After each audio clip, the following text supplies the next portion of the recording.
Let's go ahead and get started. Welcome, everyone, to the 2022 Equity Summit. If you're just joining us, my name is David Hukin, and I'll be serving as the moderator for this presentation. And in just a few minutes, we're going to be hearing from Gaby Flores and her panel, Dr. Thomas Meyer, Jan Rogue, Jessica Gamarra, Dachia Busch, and Celia Hancock. Now, before we get started, here's some virtual conference etiquette reminders. Remember that all participants are muted to eliminate background noise. We are live, so bear with us for any technical issues.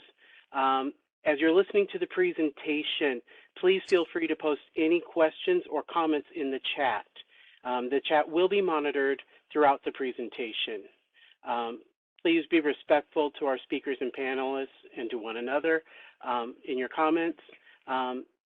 If you enter a session and decide it's not for you, you are welcome to close out and head to a different session. The sessions do all start on time. We want to keep going with that. All sessions will be recorded, so you will be able to access them after the conference. And don't forget to engage with us on social media at MODHEWD. Now I have the pleasure of introducing our session speaker. Gaby Flores has over 25 years of experience working in the area of human health and human services, specifically with refugee and immigrant populations in the Kansas City metropolitan area. Her area of emphasis has been in language access, diversity, and health equity. Ms. Flores currently serves as the Associate Vice Chancellor of Diversity, Equity, Inclusion, and Chief Diversity Officer of Metropolitan Community College. Her role is to create and implement an organizational framework across the college system focusing on educational equity, diversity, and inclusion, which includes strategies specifically related to community engagement. In addition, she founded Flores Advisors, LLC, which serves as a diversity, equity, and inclusion strategy consulting organization. Previously, she served as the Director of Office of Equity and Diversity at Children's Mercy, Kansas City. In addition, Ms. Flores served as the Director of Interpreter Services for Truman Medical Centers, a Level 1 Trauma Center and Safety Net Hospital for Kansas City, Missouri. In addition, Ms. Flores has served as adjunct faculty at Johnson County Community College for the Healthcare Interpreting Program for Spanish interpreters, as well as in a similar adjunct capacity at the Metropolitan Community Colleges. Ms. Flores served as a commissioner for the National Certification Commission for Healthcare Interpreters from 2012 to 2018. Ms. Flores holds a bachelor's degree in anthropology, a master's in business management, and has completed the American Hospital Association's Cultural Competency Leadership Fellowship in 2006. Ms. Flores is a Kansas City Chamber Centurion alumni. Currently, Ms. Flores serves on the Board of Directors for Girls on the Run, KC, Gilda's Club, KC, Samuel Rogers Health Center, Wyandotte Health Foundation, and KCUR Community Advisory Board. Next, we have Dr. Thomas Meyer, PhD, is the president of Metropolitan Community College's Blue River Campus, an online campus, and has over 30 years of experience in higher education. Prior to his current position, Dr. Meyer served in various academic roles. He began his career as an English professor at the University of Miami. He later became department chairperson of English as a second language and foreign languages at Miami-Dade College, where he also served as an associate dean. He then was appointed dean at both Miami-Dade College and Broward College. Just before coming to Kansas City, he was the vice president for academic services and student development at Lehigh Carbon Community College.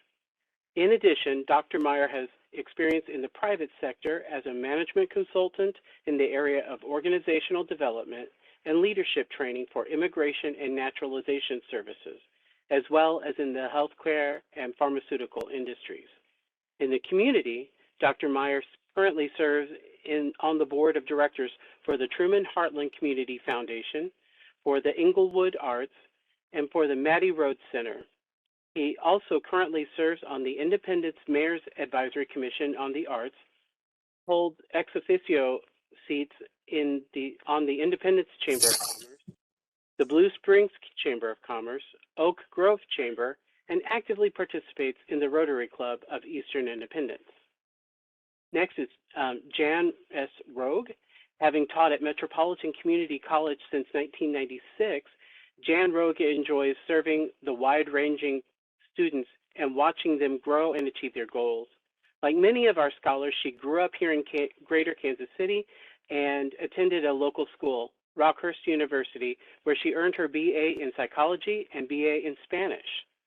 While a student at Rockhurst, she was able to study in Madrid in partnership with St. Louis University and to volunteer at the White Buffalo Calf Society in South Dakota in partnership with Rosebud Indian Reservation and the Jesuit Volunteer Corps. Just as many MCC graduates do, she continued her studies and earned her MATESL at Arizona State University in Tempe, where she served in student leadership for the organization then named Hispanic Graduate Student Alliance. Actively pursuing her professional development, she has been active in the Greater Kansas City Writing Project and Prairie Lands Writing Project, as well as the Latinx Education Collaborative.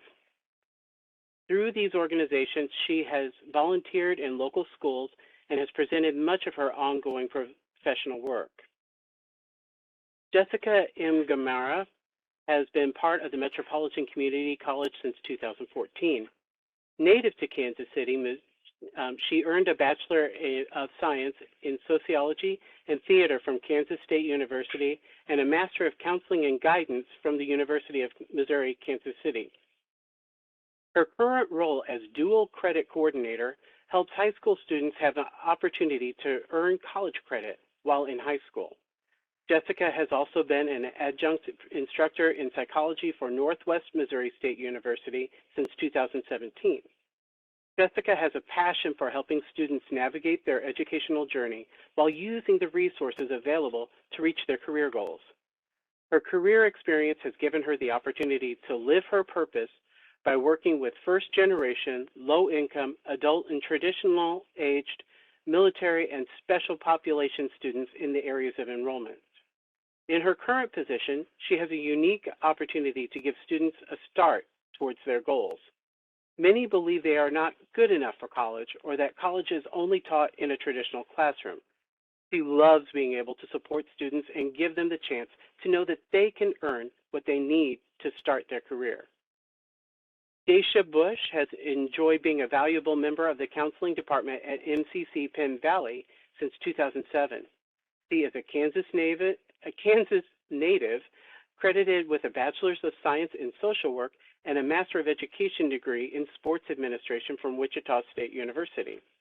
She later achieved a Master of Science in Counseling Psychology from Avila University. Students affectionately call her Miss Dachia and always offers honesty, hardworking, and straightforward advice. She challenges students to go beyond their immediate knowledge and experience, to think beyond current situations and realities. All students have a purpose and an opportunity to be great, even beyond their mishaps, shortcomings, and negative experiences, something that she firmly believes. Dachia's passion for diversity and inclusion has directed her towards membership and chairing many of the district's diversity and inclusion initiatives. She enjoys finding ways to give voice to those who don't have an opportunity. She credits her work ethic and resiliency to life experience, college education, and being a former student athlete. The best part of my job, she has said, are lifelong learning, being accessible to students, advocacy for colleges, and focusing on my personal and career development. It's the only way I can prepare students, serve communities, and create opportunities for all. Finally, we have Celia Hancock, who is MCC KC's Latinx Affinity Group co-chair and Disability Services coordinator. She has been with MCC Penn Valley since 2013. first-generation college student graduating from MCC Maplewoods with an AA degree, a BS degree from MWSU, and an MA degree from UALR. We are excited to hear what Ms. Flores and the panel have to share. What questions or comments do you have for them? Well, send them through the chat. Be sure as you're listening and any thoughts come up, put those in the chat, and there will be times for pauses, and we'll be able to address those at those times. So without further ado, Gaby, we hand this over to you. Thank you, David. Welcome, and I'm excited to be with you this morning. Gaby Flores. How's my mic? Is it okay? I was having little issues before. Okay. So welcome to Growing and Sustaining Affinity Groups in Higher Education. As you can tell, I am fortunate to sit with an esteemed panel. We covered our expectations already, but what we hope to accomplish in our next, roughly 90, maybe 80 minutes together, we hope to cover kind of a shared understanding of what affinity groups are and how they function a little bit in higher ed. We're going to explore ways in which affinity groups engage and empower employees in a higher ed setting. And then we're going to talk a little bit about strategies and best practices for implementation in organizations. And initially we had planned to do a little bit of a small group activity, but given some of the limitations with our webinar, we're just going to make sure to utilize our Q&A session. We do have a little bit of poll questions for the audience. So we are not going to be able to do kind of breakout rooms, but we're going to do our best to try and engage and really hopefully answer any questions you have, especially if you are new to this conversation around affinity groups and how to kind of get them started. So hopefully we'll be able to cover these items together. But first, I want to just give you a really warm Wolfpack welcome. So we come to you from the Kansas City area. And I realize that this is a statewide conference. In fact, it might even have some regional folks attending today. So I wanted to just share a few quick slides to give you some context about Metropolitan Community College, where we sit, and kind of just a little bit of framework. So we are on the west side of the state in the Kansas City metro area. We have 4 physical campuses and an online campus. We have our Blue River campus in Independence, Missouri, which is represented by Dr. Tom Meyer today. We have Lee Summit community represented with our Longview campus. Our North Kansas City area represented by Maplewoods. And then our Midtown kind of center city campus, Penn Valley.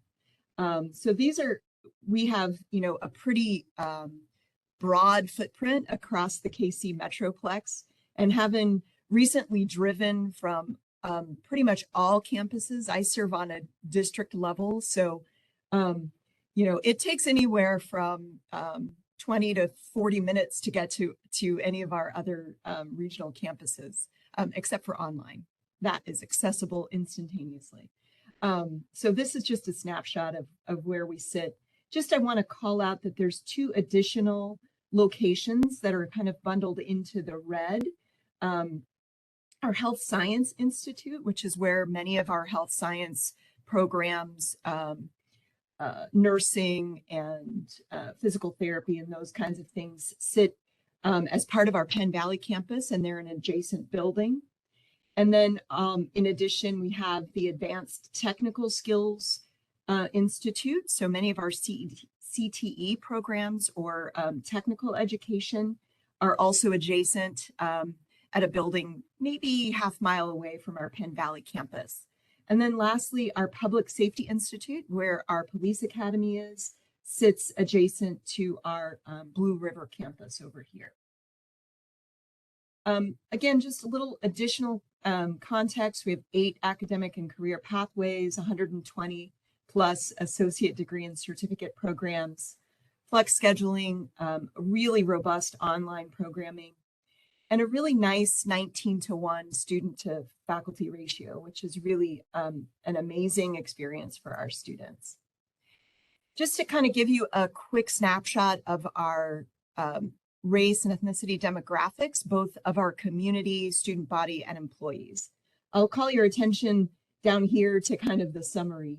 Our service area, which as you could see in the previous slide, is a pretty broad swath of our Kansas City metro. So envision that this is a roll-up number of our service area. We have roughly 32% racial and ethnic minorities in our service area. And then again, a roll-up of all of our campuses. We have roughly 39% minority student body. And then lastly, our full-time employees, when we roll up all campuses, we sit at about 24% minorities. So this is just a very quick snapshot. Since David gave us such a great overview of the panelists, I'm going to just invite the panelists to just do a quick overview of each of the affinity groups that they're representing today, and then we'll jump right into some panelist questions. So we'll start off with Miss Dachia. So not just students call her Miss Dachia. I think pretty much everybody calls her Miss Dachia. Good morning, everyone. I am Dachia Busch. As you have heard, Mr. David already gave you all of the bits and pieces of me. I am the president of both the African American Faculty Staff Association and the Women's Mentoring and Networking. But Ms. Jan Rogue is going to help me with that, so you don't have to ask me both sets of questions. So today, I'll just represent more specifically as president of the African American Faculty Staff Association. Looking forward to your questions and having a real candid conversation. And I'll just share that I've included the email address for each of our different affinity groups. Should you have questions, 2 weeks from now, you can feel free to always reach out to us. If you've got technical questions or just some engagement questions, I wanted to make sure y'all knew how to get in touch with us later. Ms. Celia Hancock and Jessica Gamarra serve as the co-chairs for our Latinx affinity group. Go ahead, Celia. Good morning. I'm Celia Hancock, and as far as Latinx group is concerned, I actually joined Latinx in 2019. I've been with MCC since 2013, but knew about the group and then officially joined in 2019. And then in 2020, as our previous chair had left, took on that co-chair role for Latinx group. Jessica? Hi, good morning, everyone. I joined around the same time, maybe in 2020. Yeah, we co-chaired. I think part of the reason was COVID, because we were just trying to get word out there and keep everything going, which thankfully we have, and our population's definitely grown. So looking forward to answering any questions people have about it. Thank you both. Next up is Jan Rogue to share a little bit about women's mentoring. So I am a member of Latinx Affinity Group, and then I'm a member of AFSA, and I'm also a member of the Women's Mentorship and Networking Affinity Group. And honestly, I'm not always able to make the meetings, but what I try to do is here at Longview campus, I go and I'll talk to the different women, I'll encourage them. And often what I'm finding out is that many of the women here on my campus at Longview are taking leadership. They're hosting clubs, or they're coming back into the classrooms of other teachers. So I love everything I learn every time I come to a women's mentoring meeting. Often it is part of my teaching schedule. So I then take what I learn and then I go back onto my campus and I try to apply those things in different ways. So I will continue to give commentary later, but you can see even here There's a lot. And this also shows the potential of what women are doing, taking on, challenging, and really making positive changes. So I'll give maybe a moment more so you can see those wonderful, well outlined points, because you'll really see that we do strengthen the leadership and mentorship of faculty, staff, and students who identify as women at MCC. Thank you. Thanks, Jan. Next up, we've got Dr. Tom Meyer to share a little bit about the LGBTQ plus affinity group. Well, good morning, everyone, and thank you so much for joining us. So I'm here representing the group today. I am not the current convener, but I am the previous convener. So I'm happy to share some information on the group. And as you can see, we were established a little bit later than the LGBTQ movement in 2016, which may give you an idea of how important this group is to the community college and the community that we serve. A lot of people still feel very unsafe and in their identification as LGBTQ. So this group is just filling a critical role for many employees at the college. Look forward to sharing more and hearing from you, and our email address is at the bottom, like Gaby said, if you have questions for us. Thank you. Thank you, Dr. Meyer. Oh, and then there's me. I'm just running the slides and helping to moderate. And I will just share that I'm an active member in the Latinx affinity group. And then in my previous life, oversaw employee resource groups, which can often be a synonym for affinity groups in healthcare sector for about 5 years. So I was the administrator of 4 ERGs. So hopefully can just share any additional resources that might be needed. So participants, we have our first question for you guys to please post in the chat. We want to just kind of get a pulse of the audience and our participants around the virtual table. Who currently has affinity groups? And what are their respective organizations? And if so, which ones do you have at your organizations? How's it going? And you can just be, simple, short and sweet. It's great. It's mediocre. We're struggling.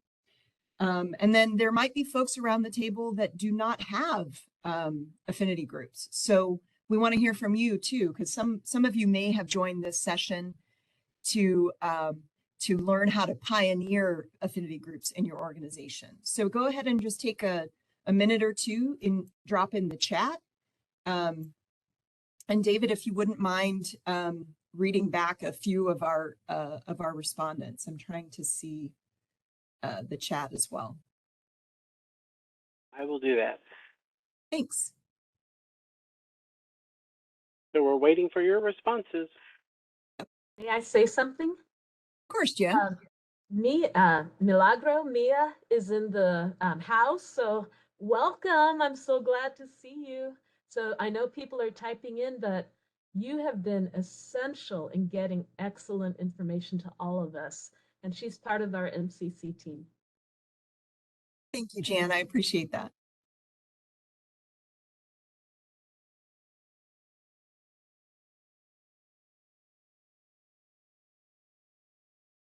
So I'm not seeing anybody participating. Do I have to call somebody out?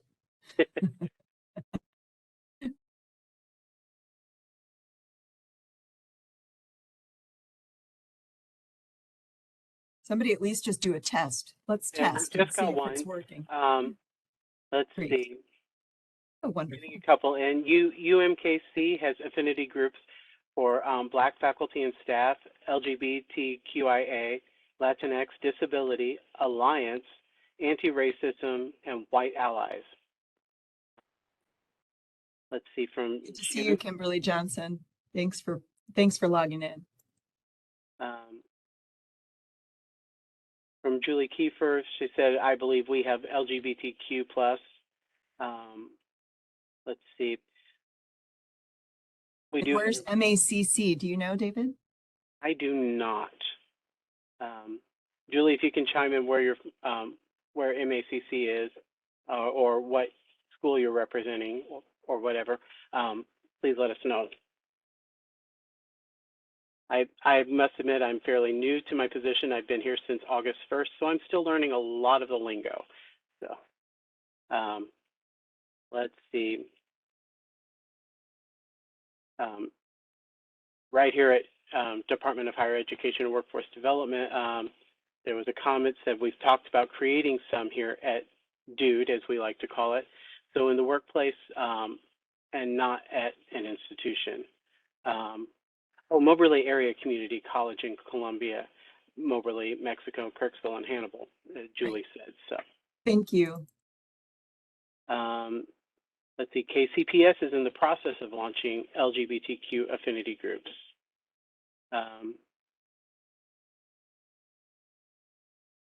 All right, so. Great. Fantastic. I think, and then I'm just seeing a message from Megan that we might have the potential to unmute participants. So maybe when we get to further in and do the Q&A portion, we can unmute some folks. So thank you guys so much for playing along.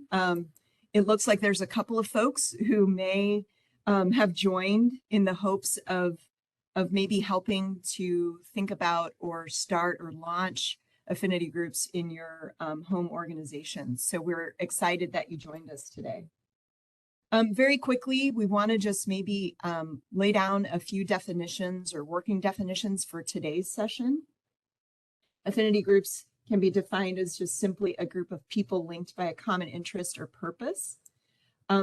This particular definition comes from the Society of Human Resources Management, which is an amazing HR kind of convener resource association. It's a great place to get additional information. And I've got some resources at the end of our slides that will help point you to some more SHRM resources. But SHRM defines affinity groups, also known as ERGs, as bringing together employees with similar backgrounds or interests and can have a powerful influence in the workplace.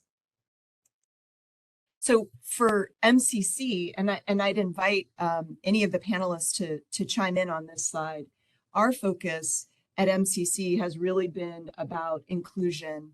How do we get employees who might be kind of at the margins of our organization to really engage and find new ways to feel included and to participate as active citizens of our organization. This is definitely something I am a learner of from Ms. Dachia. How do we move from safe space to brave space and having really meaningful conversations that can sometimes be prickly and uncomfortable? Our affinity groups serve in that way to be that space. We're really focused around equity. How do we ensure that we're really evaluating the systems that we have within our college? How do we, in some cases, rebuild?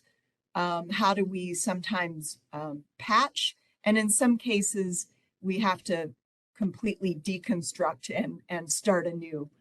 So I think our affinity groups have helped to advise and guide those processes, and to kind of think about how do we look at those issues collectively, and in some cases together when our voices are shared as affinity groups.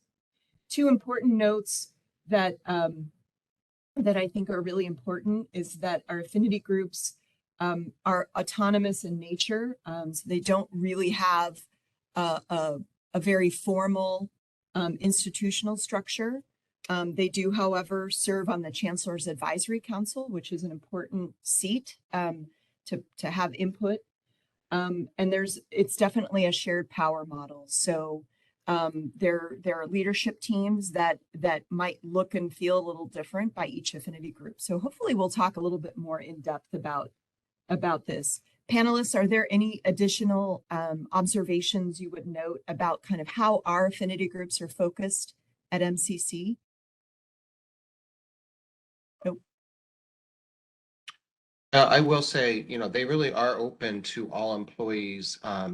It is challenging sometimes to schedule them, and we're going to talk about some of the challenges later, so I don't want to overstep that for employees to attend because of their schedule. But also, I would say, I don't know how the other groups feel about the shared power as much as maybe shared governance, but it is an outlet, I think, for employees who may not feel otherwise as connected to the institution. And a way for them to have a voice. So I'll pause there for my colleagues.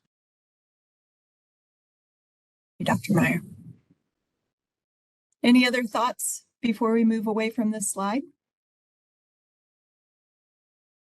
All right, we're going to jump in now to our panelist questions. So we've got, just so that the participants kind of understand our format, we're going to have affinity groups respond to panelist questions. There'll be 3 or 4 panelist questions. We may not get to hear from every affinity group around each question, but our other panelists might be able to type into the chat some additional observations. So if 2 respond, maybe the other 2 can type in the chat. In some cases, we might all 4 have things to say about a particular question. And then we'll pause after 2 or 3 questions from the panelists to receive questions from the audience. So we won't wait till the very end. We're going to kind of sprinkle in audience questions throughout our panel sessions. So we're sitting at about 9:30. So we've got about an hour left, and I think plenty of time to really have a meaningful, engaging conversation. So our first panelist question might have gotten a little covered during our introduction, but if you feel so inclined, how do you self-identify? And what groups are you a part of?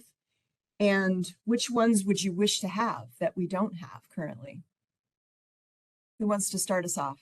I'll start off. So I identify as Black, African American, woman of color. You all don't know this, but I'm 6'3", and I'm pretty intentional in my speaking. So I identify as many different things, but we'll go with those as the safest for right now. What I would add in terms of what groups, I'm a part of all of them. I'm a member, well, I'm president of 2 of them, but I'm a member of all 4. Because it's not that many of us in terms of numbers. And so the better we can unite as groups, the better we can represent our voices as affinity groups at the table. I would love to see additional affinity groups around our protected class groups within our policy. We have, I believe, 6 or 7 protected classes, and it'd be nice if we have representation from those groups so that we can better educate our community on how not to offend those groups and just everyday microaggressions and other types of behaviors. And I would be a part of those also. I'm one of those people who like to practice what they preach. And so I go in and kind of experience it for myself so I can better educate others. So that would be my response to that question. Thanks, Ms. Dachia. Anyone else want to jump in? I'm Celia Hancock. I identify as Latina. My family ancestry is from Mexico. As far as, and we do, for me, I am actually native to California, moving here to Kansas City, the Kansas City metro area in '84. So Spanish in the house, speaking Spanish in the household was very common for me growing up. Coming to the Kansas City area, it was definitely not something that we were told to do outside of our home by our parents. So kind of interesting. And so being here and with MCC and trying to grow our Latinx group, it's kind of interesting how more and more individuals that we run into are, feeling a little more confident in speaking Spanish for those of us who are bilingual. So that's just kind of a little added perk.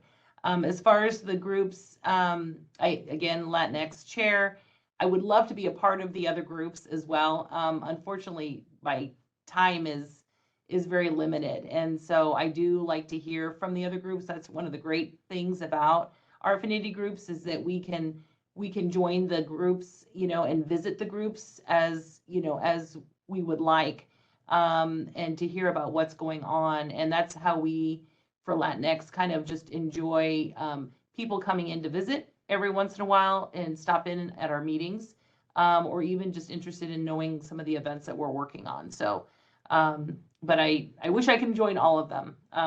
And like Dachia spoke with the 6 other protected groups, I feel like we have a long way to go, but this is a great start. Thank you. Thank you, Celia. Any other responses to this question before we move on? Anne posted hers in the chat if anybody didn't notice that. So just wanted to bring your attention to that. So. Oh, great. Thank you so much. Thanks, I Jessica. can return to that later as we go through. Okay, sounds great. Let's go ahead and move forward to our second question.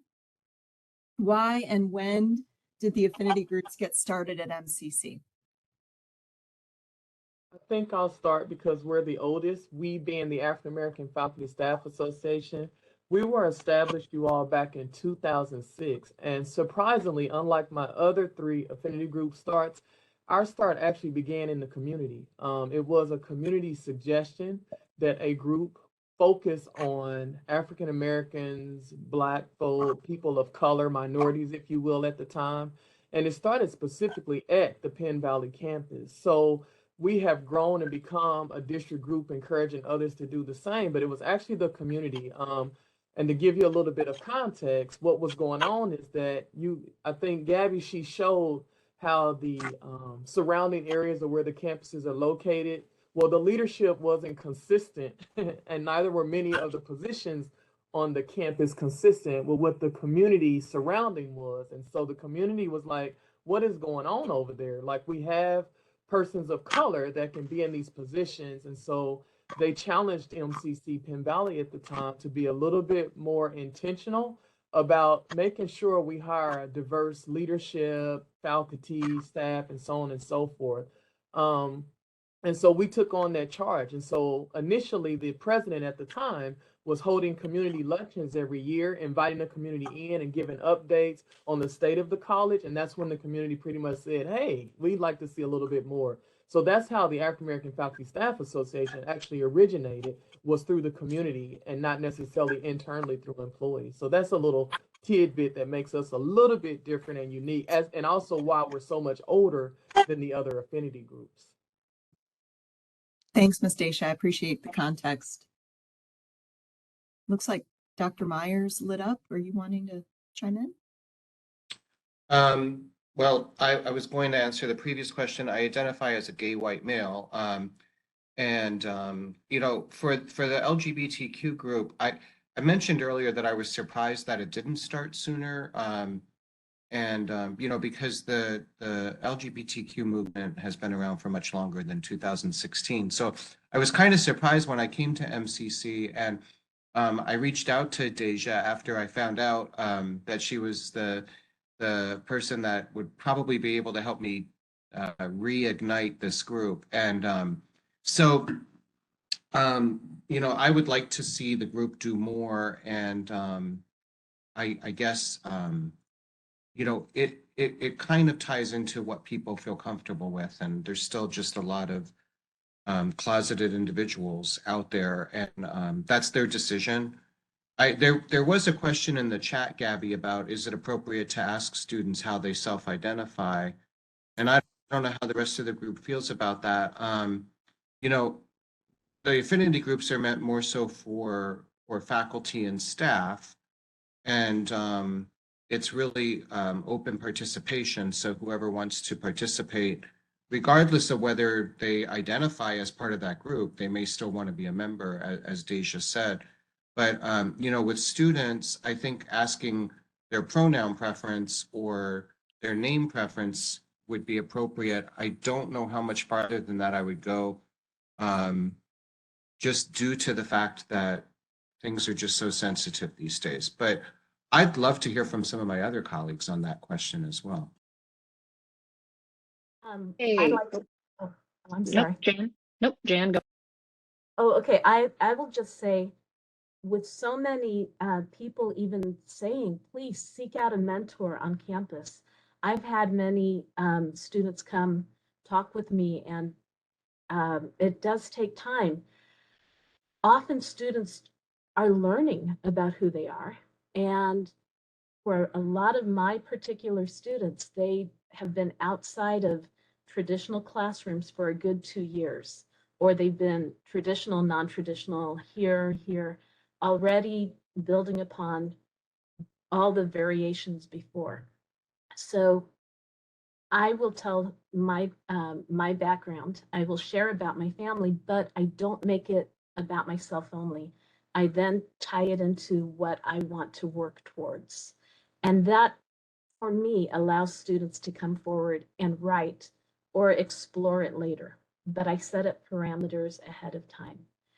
And in terms of women, and coming back to this particular question, I often find myself talking with other women, again, here on Longview campus, and I listen, and I realize that this group that began in 2018 also began with a young woman.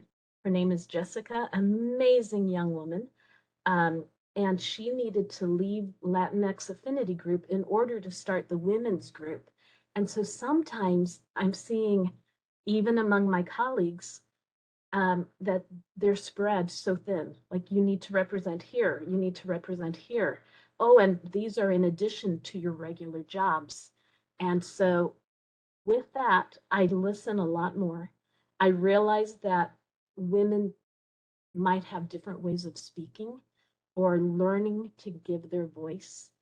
And I want to keep in mind that this is a process. 4 years is not a long time for a women's group, especially when we've had the upheavals that we've had lately. And so coming back, and when I hear someone say, I should have spoken, I say, well, okay, what do you want next time? How can I help you? And then however her voice comes through, that is her choice about how to speak, how to be. It does not have to be my style. So that's what I wanted to say. The women's group began in 2018, and we are still learning about how to be the strong leaders that we are, but also claiming that leadership. Thanks, Jan. Jessica, you maybe had a comment? Thank you. It was a small comment to kind of piggyback off what Dr. Meyer was saying with the self-identify question. I know just for me, if a student, I think it would just depend on the context and the conversation you're having. And similar to what Jan was saying, I know I would volunteer my information first. But for any kind of club or group, I wouldn't want to make someone feel alienated, like, oh, this is to get into said group, because it's not always just about how you identify or see, and it's only for those individuals. It really is open to anyone in support of those groups and how you feel about that, which I know we'll talk about, I think, a little later. We have one of those questions. So that was one.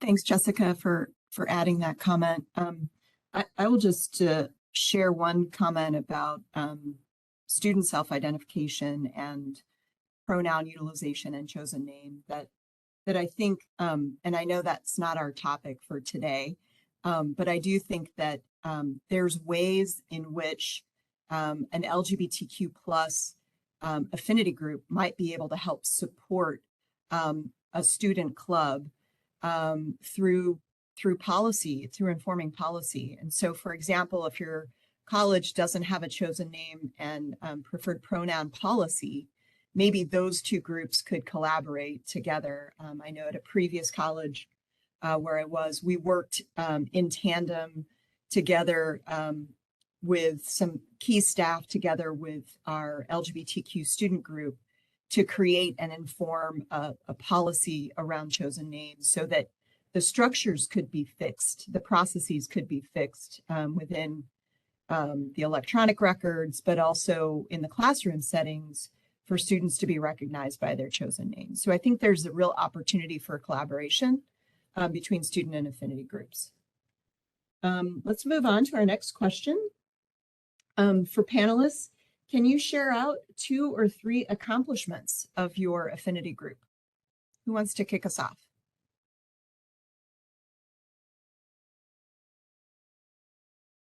Bueller. I'll start for Latinx, and this may seem not like a big accomplishment, but I thought it was kind of cool. We survived through COVID. At one point, it was me, Celia, and Jan.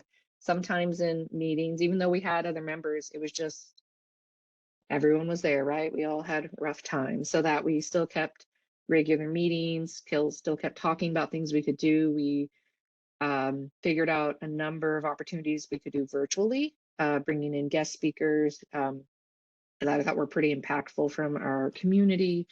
So I felt pretty good about that. We also, before COVID, and we're hoping to bring back, we had what was called a Mi Familia event. That was kind of, we want to work more in conjunction with the campus because it mainly brought Latinx students from the area to MCC, and it used to be kind of run by Affinity Group, and now we're going to maybe work more in partnership with the campuses as opposed to having it, because as Gaby was saying, Affinity Groups really are employee focused, and so that kind of got a little blurred, I think, with time, and now just really defining that line just a little bit. But it was a really great event, gave students an opportunity to kind of really come to a conference on a campus, and it was really focused on that group. So we're kind of hoping to push that forward again, get it started, and maybe make it more of a regular MCC event that we just help with as opposed to actually running it. So that was a cool accomplishment to get that started, and now we're going to kind of move into that next phase. Celia, did you have anything to add, or Jan? Or group? Jessica, you did a great job. Thank you.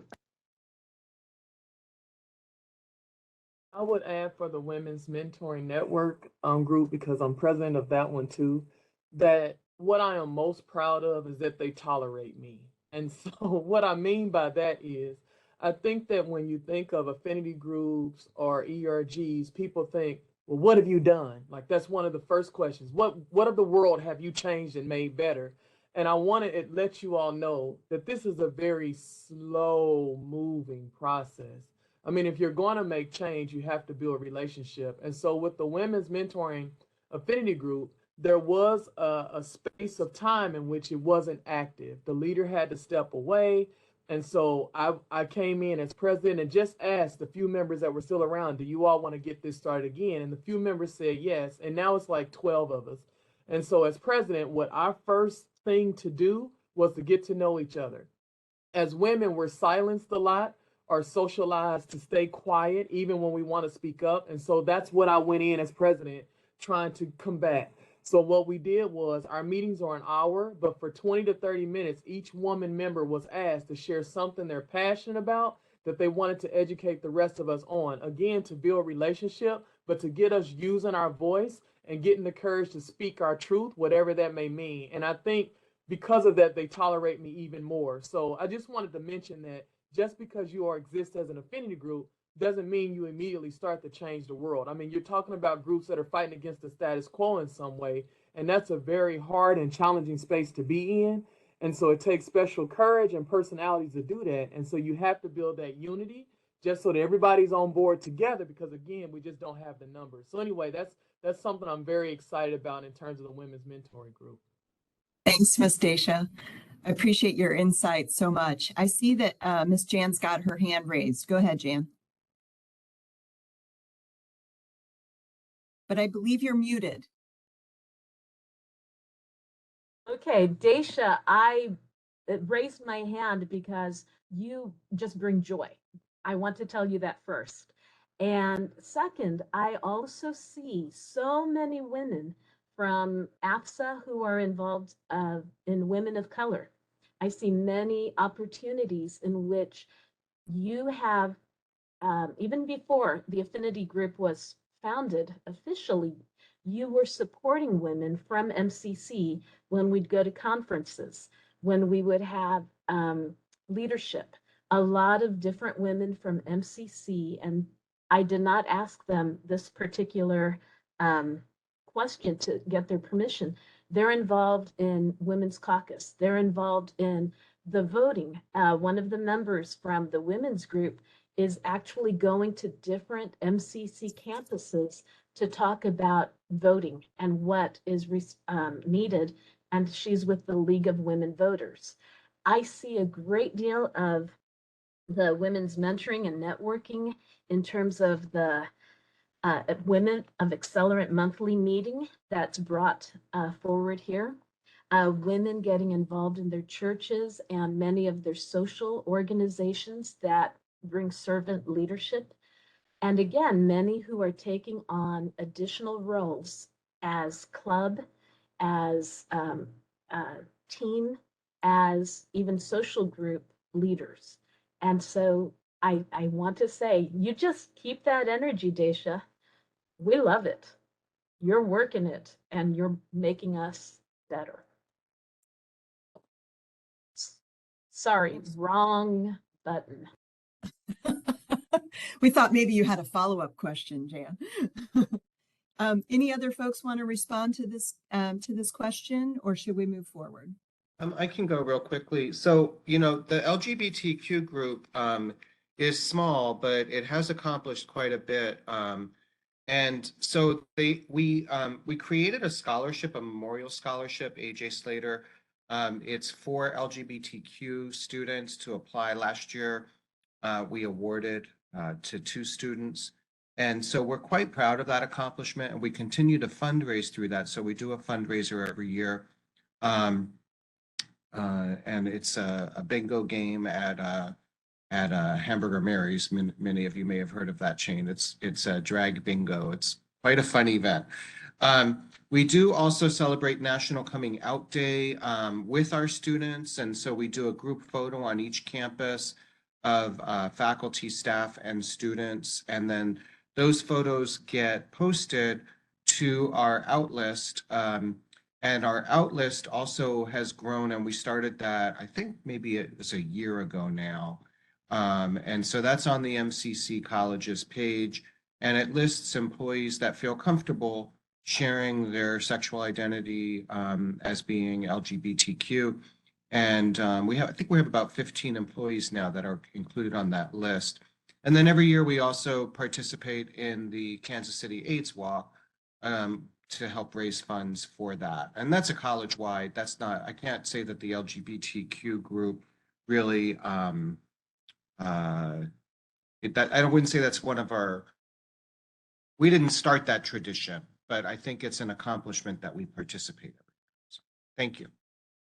Thanks, Dr. Meyer. Appreciate that. Let's see, we'll go on to one more question and then maybe we'll pause for Q&A from the audience. How many active and or passive members do you have in your affinity group? And how does recruitment work to get new members? Who wants to kick us off? I can start. For Latinx, right now at this point, we have about 20, I would say, members. About 10 are active. And that's kind of a hard question because, typically when we meet, we are meeting through Zoom. And so folks can kind of pop in and pop out. We can't always find a time that's good for everybody. So we try to set a time and then just allow individuals to, if they have the availability for that 1 hour, they can come in. But they will always, everybody on both active and inactive, will receive the minutes and can contribute at any time. So if there is a topic that they want to address during the meeting and they just want to send an email, they can definitely just send an email and we can present it, whether they're a visitor or a member. So anybody who is interested. So we try to include those that are not even able to attend a meeting by allowing them to still participate. As far as our recruitment, a lot of it's word of mouth. We do have a new employee orientation that's done district-wide for MCC. And so that information is disseminated out for us. And then, like I said, word of mouth, many times, even through newsletters of just events that we're working on or hoping to host. We try to get that information out through our MCC newsletters as well. So that's what I have for Latinx. Thanks would so much, add- Celia.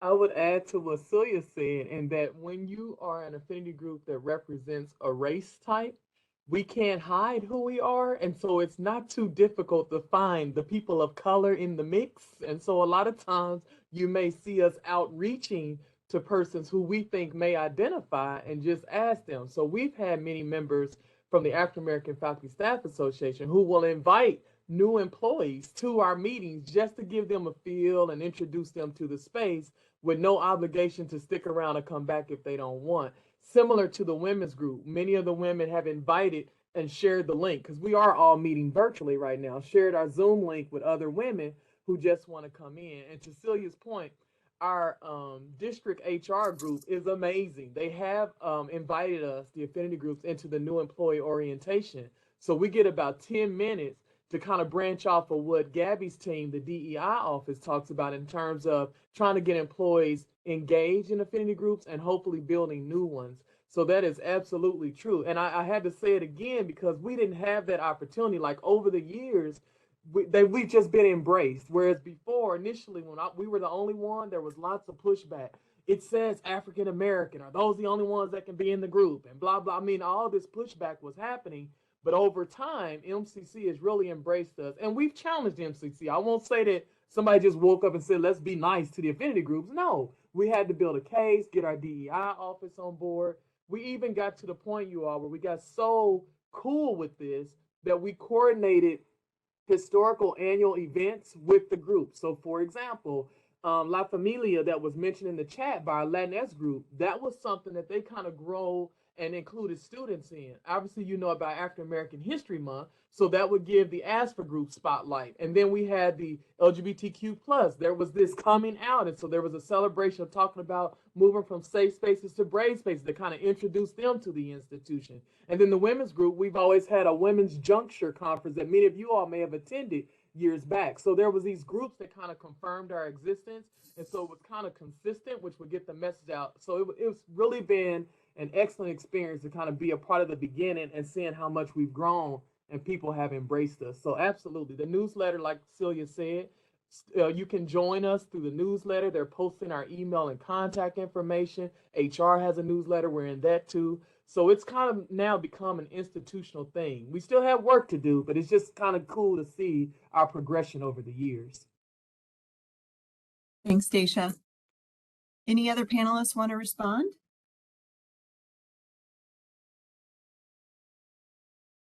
All right, we're going to open it up for Q&A from the team, from the audience. If you've got any questions thus far, just pop them into the chat. And David, if you would help us, seems like my chat is a little delayed or something, so, or it could be user error, which is plausible. If you see any questions, that would be great. Sure. No new questions yet, but anything that you guys have been that came to mind while you've been listening to the conversations go on, feel free to put those in.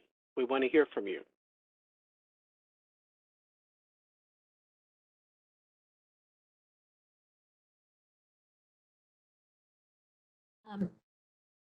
I'm not sure of the time later, but I wanted to mention that just this week, I took students because they were interested when they learned about viewing of Somos Latinos at the Plex Pod, and I made it available to them, and they went.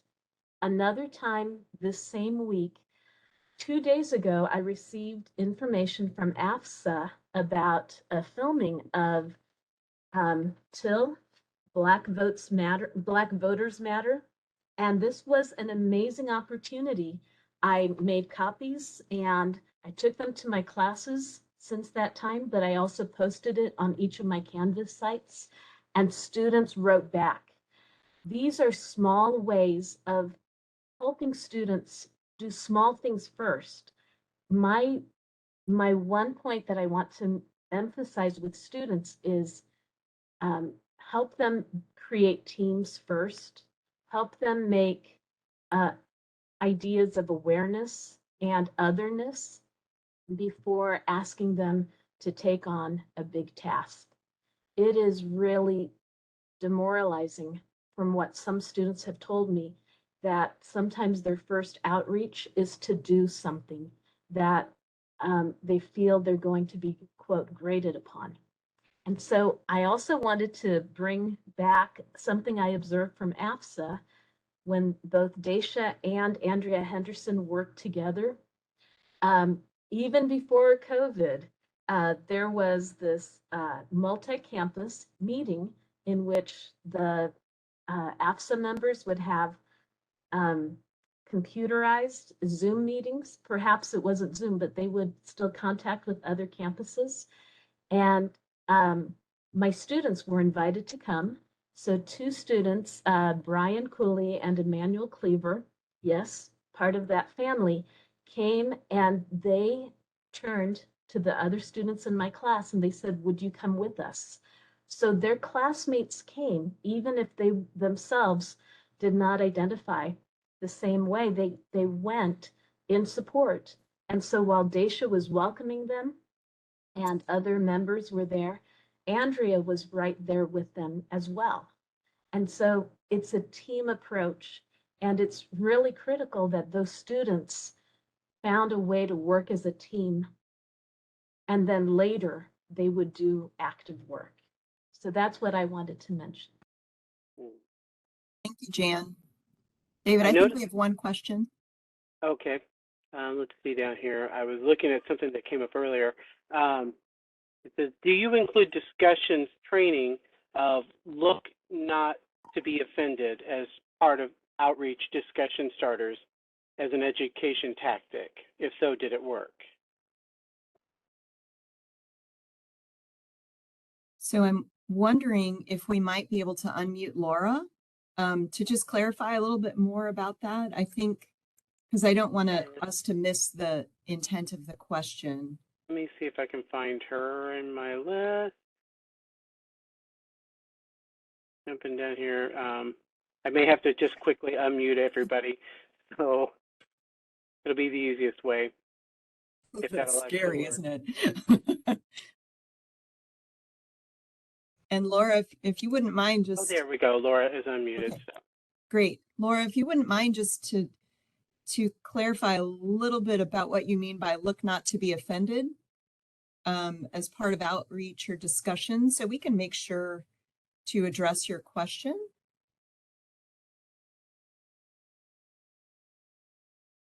Or you can go ahead and speak. You're unmuted. So if you have a microphone, that is.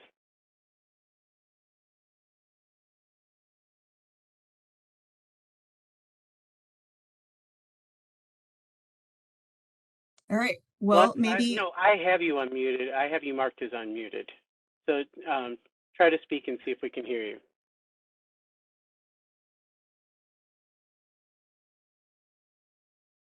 Well, it just remuted. Let me try again. Well, while you're working on that, I'm gonna try to guess at what I think Laura is asking, because I think she might be directing her question towards what I said. And so let me provide some more context, because this is an excellent question. I don't want you to leave away thinking I'm saying, because you look like one, we come and talk to you. So let me go back a little bit and restate that. What I'm saying is, when a new employee of color is hired within our departments and we know the person, we may ask them if they're interested. So it's not us literally walking through the institution trying to identify all the women or all the African Americans. That's not what I meant, and I apologize if that was the messaging that it seemed like I was saying. But no, a lot of times, I'll speak for our culture, especially African Americans. When we see each other, we get excited because it's not very many of us in a predominantly white institution. And so when we work in close proximity to each other and we start to build a relationship as professionals, it may come up if we feel like they would be interested in that conversation, if they would like to join us in an affinity group. Same thing with the women, same thing with the other groups. So please don't think that I mean, oh, you look like one, so let me ask you. that is very inappropriate. And no, ma'am, that is not what we discuss, and that is not what we talk about. So I hope I guessed right at what you were Okay. asking. She just responded, what I mean is when trying to educate others, a defense goes up. So have you tried the tactic of not to be offended as an opportunity to open a discussion?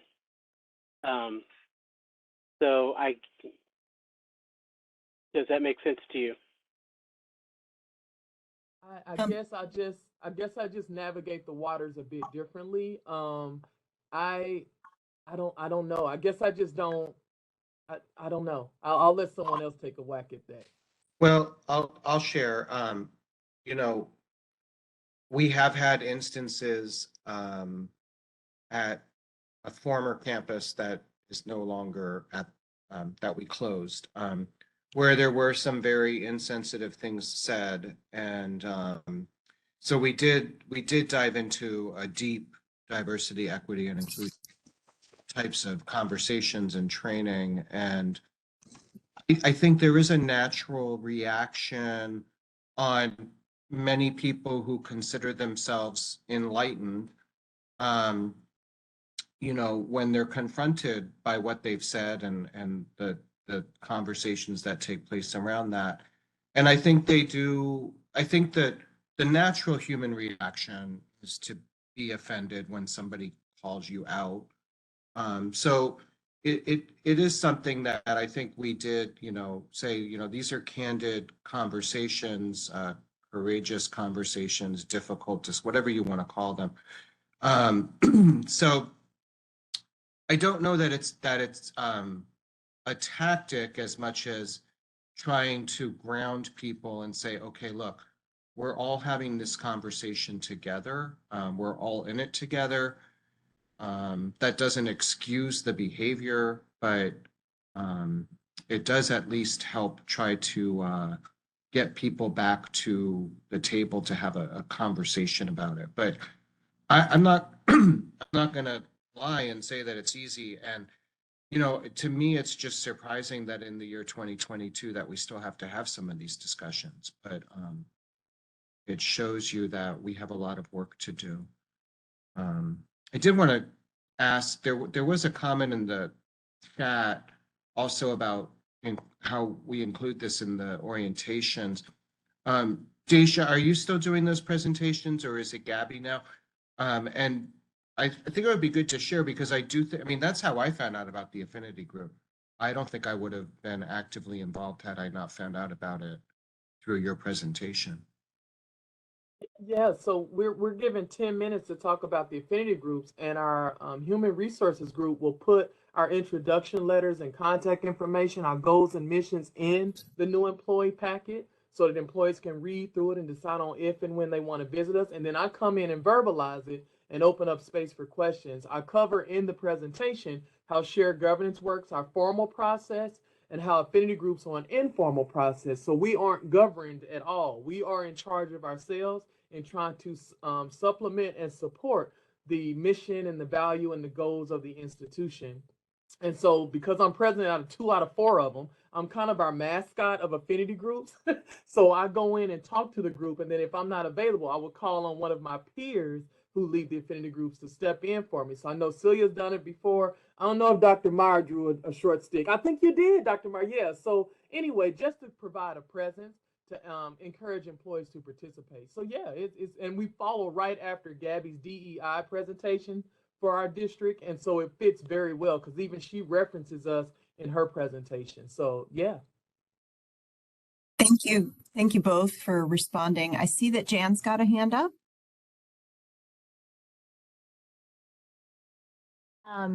Okay, I just wanted to say sometimes outside groups will help. So through Latinx Education Collaborative, I've been able to be part of dialogues and book discussions. And one was about restorative justice, restorative education, but a lot of it begins with our own reflection. We just finished another one about hope and healing in education, and that ended last night. Another through the writing project often begins with ourselves. So So something like how to be an anti-racist is not only about racism, but it's looking to say, how do I own this in myself? How can I start to begin this? But again, it often comes, and I will often say, can we set up definitions again?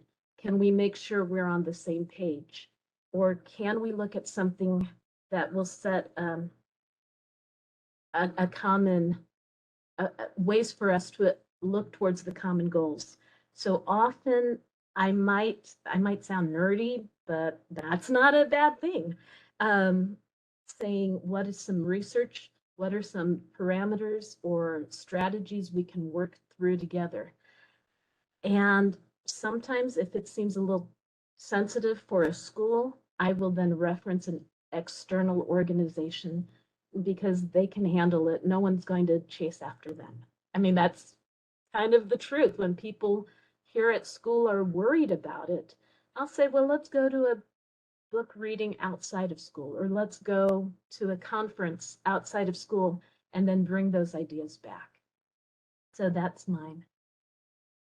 Thank you, Jan. Appreciate it. I'll just add one small adjacent comment to what Ms. Dachia said about new employee orientation, that I think that that's the space where you invite everyone in.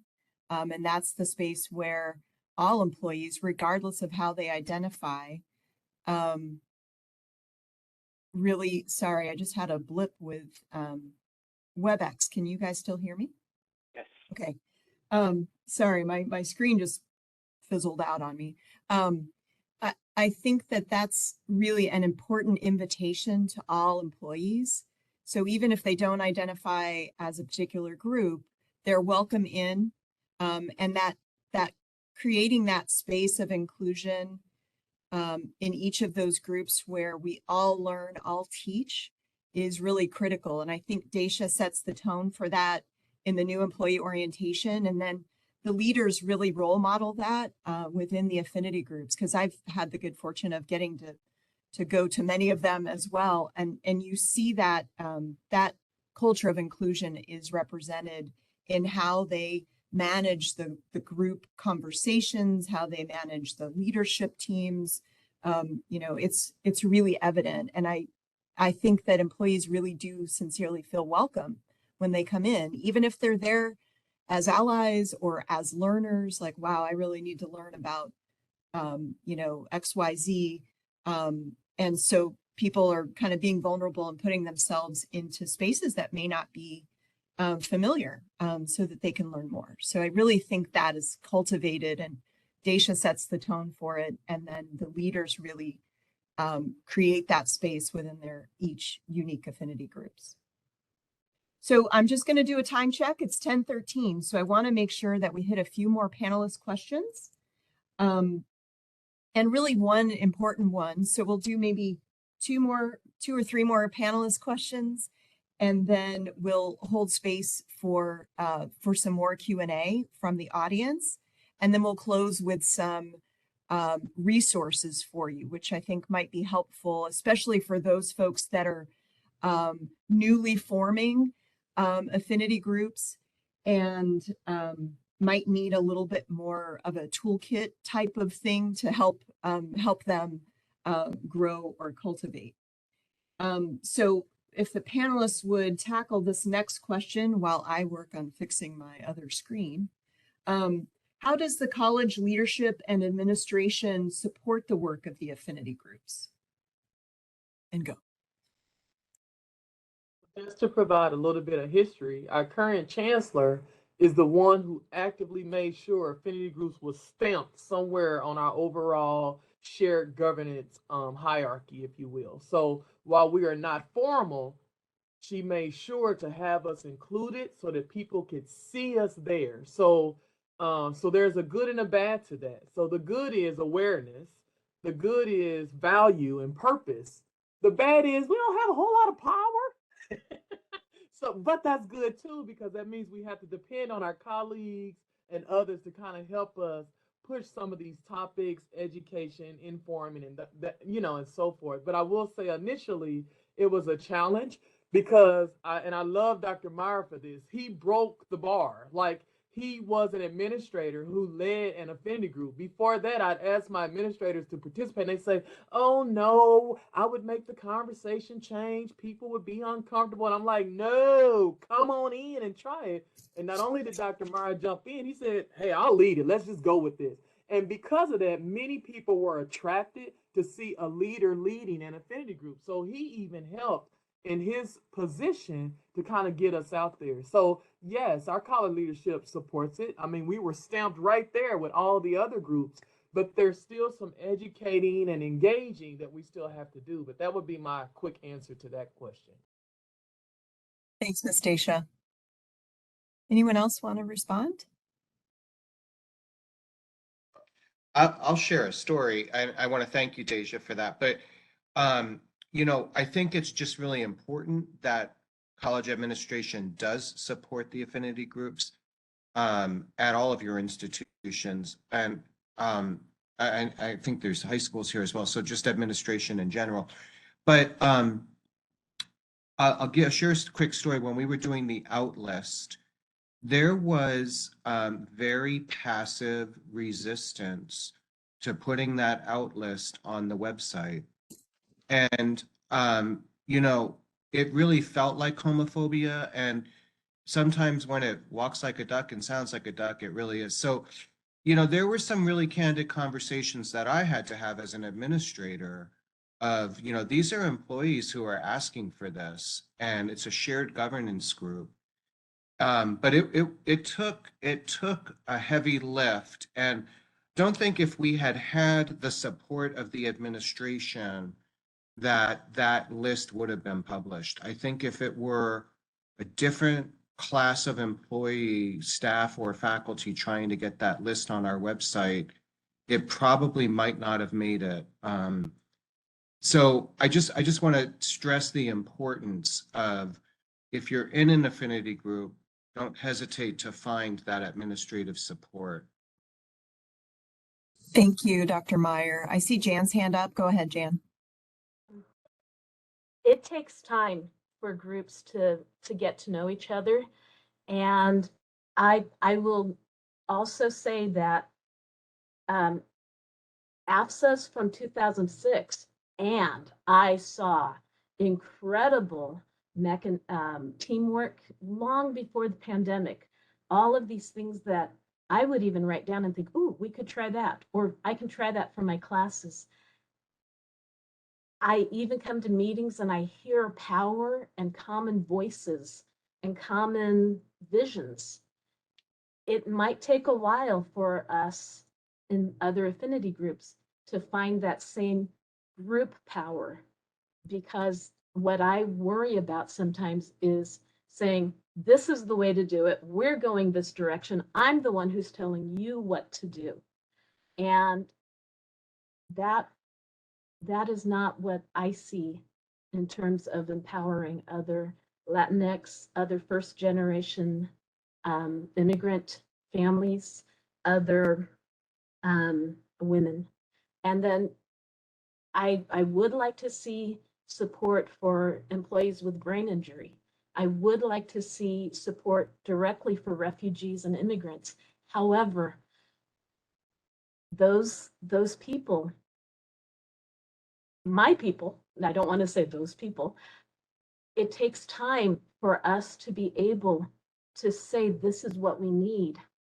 What are the resources we can fall back on? So I'm almost saying, yes, give us power, but also don't give us the responsibility to have to do everything. That's so hard. And speaking from times when I see women say, I'm looking to leave. And again, they might not even make it to the affinity group.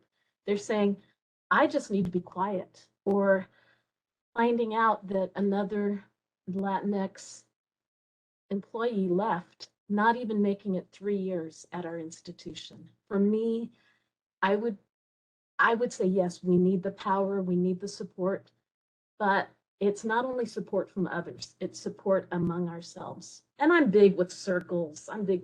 That's my big thing. That's what I want to say. Thanks, Jan. I'm going to just take a little liberty and add a comment here, which is that the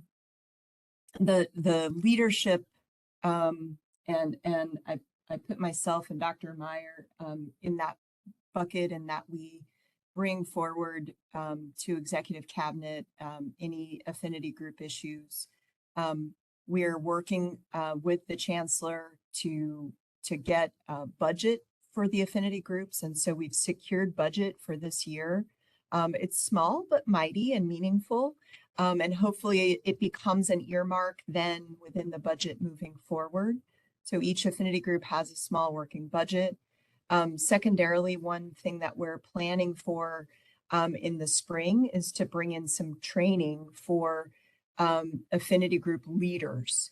So there's a National Association of Affinity Groups and ERGs, and I'll share that resource with you at the end, but they also have training opportunities because many of our leaders step in to a leadership role because there's a need.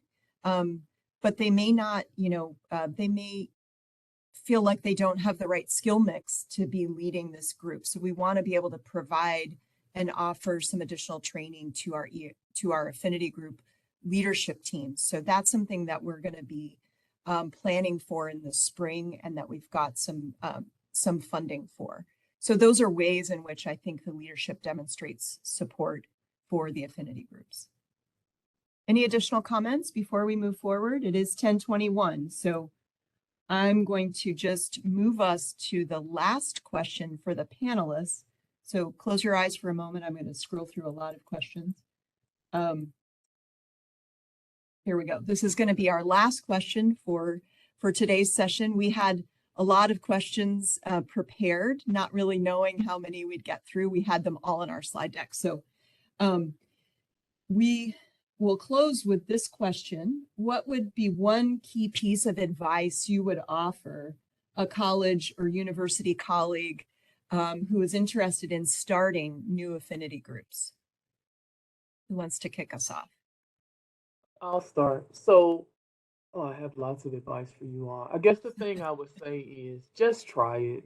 Like, I know in higher ed, especially, we have to have all the answers and all the objectives and measurable goals and tactics to go along. I get that. But the reason why we are informal and autonomous is to break away from the status quo. So the other reason why I'm a member of all four, not because I love people, I didn't tell you all this, but I'm a counselor, is my job. It's also because for our students, when they start a student group, they have to have at least 2 to 3 people. So I can always be the 2 to encourage the group to get started. And then as their membership grows, I'm still a member, but my role changes. I would say when I'm in space with the other groups, I stay very quiet because I'm there to learn and support and be told what is needed and take advantage of that in the influences that I have. So I guess my advice is just try it. Because you're not formal, you can stop. We've had 2 of the 4 of our groups who stopped for a moment because the leaders got tired or they got busy or what. It doesn't even matter. You don't have to provide a reason. Just try it. So that would be my advice. And I, or many of us, would be happy to answer any additional questions you all may have if you want to reach out. But I guess that would just be my initial advice. Don't put all that pressure and burden of higher ed on you. Just try it and see what you can get. Thank you, Dachia. I'll go. I think to piggyback off of what Dachia just said, and that same thing of trying it, but also letting everyone know it should be open to anybody and everybody. So I'll just say for me personally, it wouldn't have occurred to me to join an affinity group because, and no one told me this. This was just me, and I'm thinking, oh well, this must be that space for those groups to really open up, and I don't want to be a barrier. I don't want to be in the way. I didn't want anyone to go, well, why are you here? Now we can't feel comfortable. So I just thought that, and that was just me. And Celia, who's a very good friend, my husband, he's a Colombian, and I'm actually pregnant right now. So we're gonna have 2 kids. And so that's what kind of pushed me personally. I'm like, I'm married to this man. I've learned so much more about the Latin community and kind of really what's going on. And And now I'm having children and I want to understand all of that even more. And what can I do as an individual in education and for them and be that representation as well. So I talked to her because I knew she was a member and she's like, you can join. I go, oh, I can, it's okay, you know. And so now from that, I'm definitely being someone in just conversation. It's not like I'm walking up to random whoever and like, do you know, you should just do this. But if it comes up, I'm just going, oh, wow, look at that. You should just join, just start coming to meetings. It's not, and letting just all those individuals, even if they don't personally self-identify as that group, but if they want to be a member and learn more and educate themselves more and just start going to meetings. It's okay. So if you are starting a group, I would say just really putting that out there and saying, hey, you don't have to identify personally as this group to be a member of it and believe in the mission and doing everything you want to do with it. Thank you, Jessica. I appreciate that input. Really important feedback. Anyone else want to comment in our last 4 minutes? I would say, you know, be that champion and don't give up. There's going to be stumbling blocks. You're not going to get everything that you want, but just have to keep at it and it pays off, as with most things in life. But, you know, I think your colleagues will appreciate your spearheading that initiative. And it's just such a critical role for employees to feel supported. So that's my advice. Thanks, Dr. Meyer. Anyone else want to chime in, or should we open it up? Okay, Jan, go ahead. If you're in a small group, find the external resources, and that can also help you bring back to where you are. So, and I put it in chat. Thanks so much, Jan. I want to open it up for Q&A from the audience, and want to make sure that folks have a quick moment to type in the chat. While we're waiting for you to type in any questions you have, I want to just share out a few quick resources. This is a really valuable resource by the Society of Human Resources Management. It is what I would call a toolkit put together by SHRM. And these slides and the recording will be made available to you. So you'll have all of our individual affinity group contact emails. You'll have these resources. Here's another one. I think I referenced the Association of ERGs and Councils. This is another beautiful place where you can find a toolkit, especially if you're newly starting. There's a, how to start a new ERG toolkit that will kind of give you checklists and walk you through some of the steps to consider. This is also a space where you can find training for your leadership teams or for your ERGs or affinity groups. And then this last little resource, I didn't even share with my group. I just got reconnected with them last week. So there's a local, it's not local to Kansas City, it's very regional, the Diversity and Inclusion Consortium. There's their contact information, diconsortiumkc@gmail. It is regional. I would say it's Kansas, Missouri. It goes as far as St. Louis, Nebraska.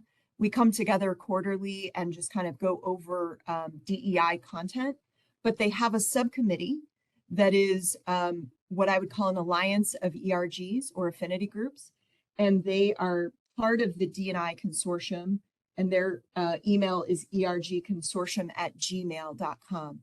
And it's a space where you can just sign up to be on their distribution list. You can learn about best practices from other industries. So it's not going to be specific to higher ed. It's going to be cross-sector, but there's a lot to learn from other ERGs that have maybe been around for 20 years.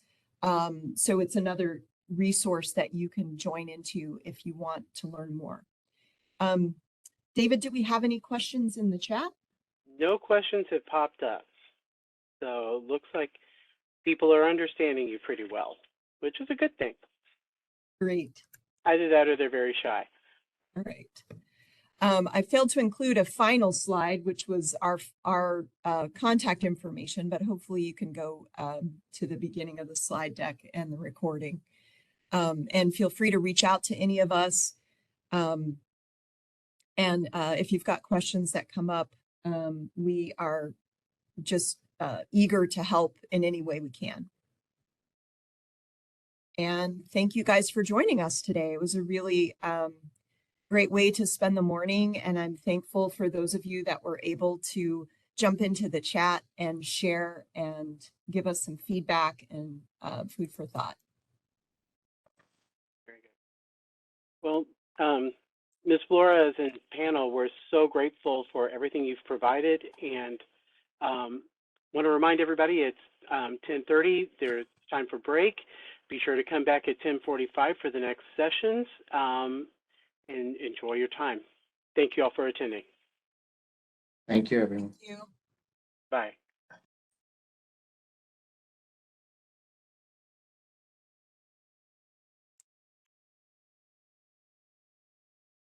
You need anything from us, Gaby?